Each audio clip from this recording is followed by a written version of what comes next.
Nesse vídeo eu vou te contar algumas das coisas que você pode esperar quando for começar um pós-doutorado aqui nos Estados Unidos. Olá, eu me chamo Pauline August, seja bem-vindo ao meu canal. Se você quer saber como funciona um pós-doutorado nos Estados Unidos e também quer ver dicas sobre preparação para processos seletivos internacionais, como fazer o seu currículo, cover letter, como se preparar para as entrevistas, você chegou no lugar certo. Confere os vídeos anteriores aqui do canal que eu falo um pouquinho de tudo isso. Atualmente eu sou pós-doutoranda no Mount Sinai Hospital aqui em Nova York, nos Estados Unidos, há 9 meses. Mas essa é a minha primeira experiência internacional, então, apesar de ter pesquisado muito antes de vir para cá, eu não tinha ideia exatamente de como seriam os meus primeiros meses por aqui. E é claro, isso me deixava completamente aterrorizada e super ansiosa.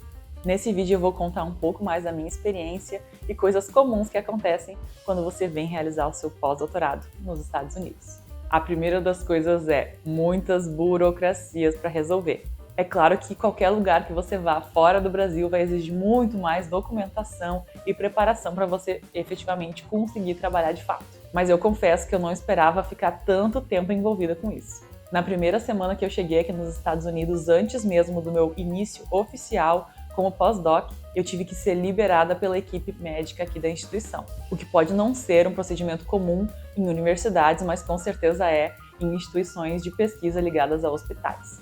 Então, 2 dias depois da minha chegada, eu já tive o primeiro contato com a equipe de saúde dos empregados aqui do Mount Sinai e eu tive que realizar uma coleta de sangue para verificação dos anticorpos para tétano e hepatite B, por exemplo. Também realizei uma coleta de urina para a realização do exame toxicológico e tive um encontro com uma médica que, é claro, analisou todo o meu histórico prévio de doenças, medicamentos que eu poderia estar usando no momento, mediu minha pressão, altura, peso, coisas do tipo. Alguns dias depois o resultado veio e eu fui informada que eu deveria reforçar a minha vacina contra a hepatite B. Eu não precisaria já estar com o esquema vacinal completo realizado aqui, mas eu deveria pelo menos começar para ser então liberada a começar a trabalhar. Logo que eu fui informada disso, então eu já marquei a minha vacina, o próprio hospital forneceu de eu começar o meu esquema vacinal da hepatite B por aqui.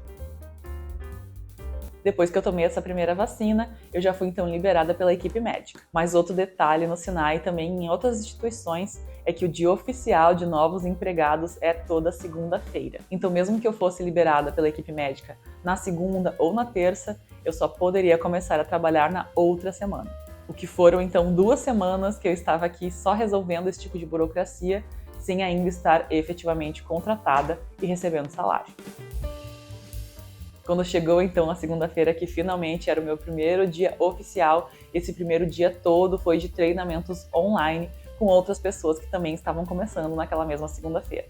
E esse treinamento era super geral para pessoas que estão ali num ambiente que recebe pacientes. Como funciona também todo o sistema do hospital, onde ficam os prédios, os dias que a gente recebe o salário, como funciona o plano de saúde e coisas assim. Depois desse treinamento do primeiro dia, eu ainda tive muitos outros treinamentos para realizar, que são bem comuns aqui nos Estados Unidos. Alguns foram fornecidos então pela instituição, ensinando, por exemplo, onde ficavam as saídas de emergência do hospital, como reagir em caso de incêndio ou até mesmo de tiroteio, o que infelizmente a gente sabe que é uma realidade bem comum por aqui.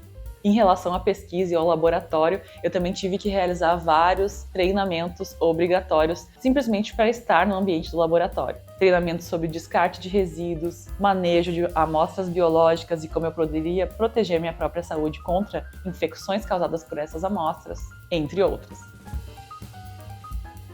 Então, na primeira semana eu nem sentia assim uma pressão para eu estar fisicamente lá no laboratório. Muitos desses treinamentos eu acabei realizando em casa, porque tudo era realizado online.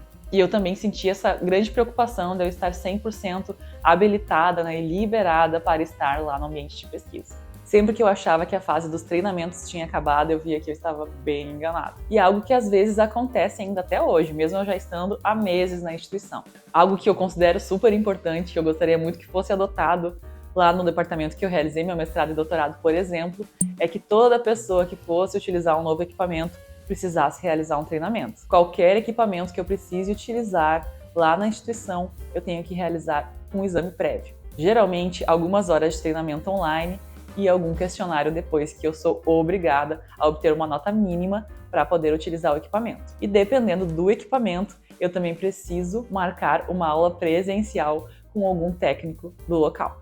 Então, é claro, alguns equipamentos que eu tinha certeza que eu iria utilizar, que eram de uso comum no laboratório, eu já fiz também o treinamento nesse primeiro mês.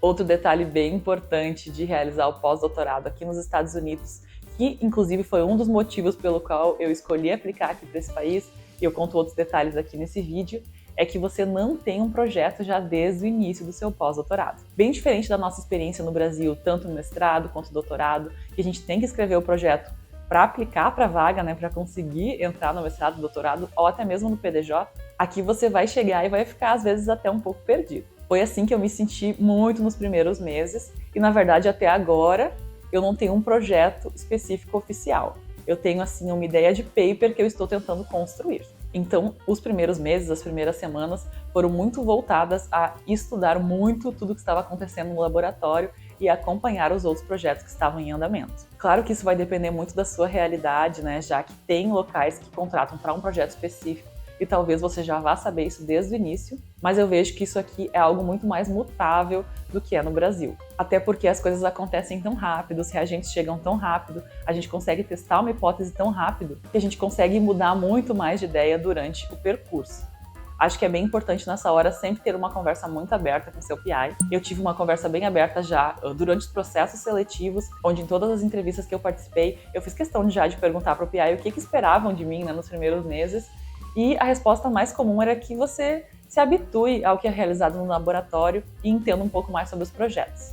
E agora eu vejo por que essa era a resposta dos PIs. Mesmo que a gente siga mais ou menos a mesma linha de pesquisa no Brasil, você vai ter que entender muita coisa diferente e só de entender o que os seus colegas fazem já leva um bom tempo. Acho que muitos dos locais aqui já esperam que você vá levar um tempo maior para se adaptar, até porque você está mudando de país, não falando no seu idioma de origem, mas é claro, para você estar mais tranquilo, sempre vale fazer essas combinações com o seu chefe, seu PI. Também outra coisa que eu já não estava mais habituada, por no Brasil estar liderando meu próprio projeto, né, desde o doutorado, depois no PDJ, é o quanto que eu estou precisando de ajuda das pessoas. Nos primeiros meses, e eu posso garantir que foram pelo menos os 4 primeiros meses, a minha rotina não era algo certo, porque não dependia só de mim, dependia muito dos meus colegas e quem estaria disponível para me ensinar algo naquele dia. Então, nesse começo, é muito importante conversar bastante com a equipe e já ficar bem próximo em quem você vê que está bem disponível para te auxiliar e te ensinar tudo que você vai precisar aprender. Esse período de adaptação leva bastante tempo e eu acredito que também é uma coisa muito individual. Tudo leva tempo. Você tem que se adaptar a essa nova rotina, ao idioma, aos colegas, à linha de pesquisa. E tem coisas que a gente sabe, só mesmo com o tempo que a gente vai se adaptar e entender um pouco mais tudo que está acontecendo. Sei que é muito mais fácil falar do que fazer, já que eu também sofri bastante nesse começo. A gente quer dar o nosso melhor e entender tudo o mais rápido possível, mas se eu posso dar uma dica é essa. Realmente não se cobre tanto, saiba que é um processo e, é claro, tente escolher o local que você se sente à vontade. E isso já pensando, então, antes mesmo de começar o seu pós-doc, fazer um bom processo seletivo. Escolha um PI que tenha uma linguagem que você entenda, um jeito de comunicar que você se sinta acolhido e, principalmente, tente conversar com a equipe e veja se as pessoas parecem combinar com você e se você vai poder contar com elas, porque eu garanto que com uma ajudinha tudo fica mais fácil. Espero que vocês tenham gostado desse vídeo. Se tiver alguma dúvida específica sobre esse começo do pós-doutorado aqui nos Estados Unidos, já deixa aí para mim nos comentários. E é claro, se você gosta desse tipo de conteúdo, já dá um like nesse vídeo e se inscreve aqui no canal. Até mais!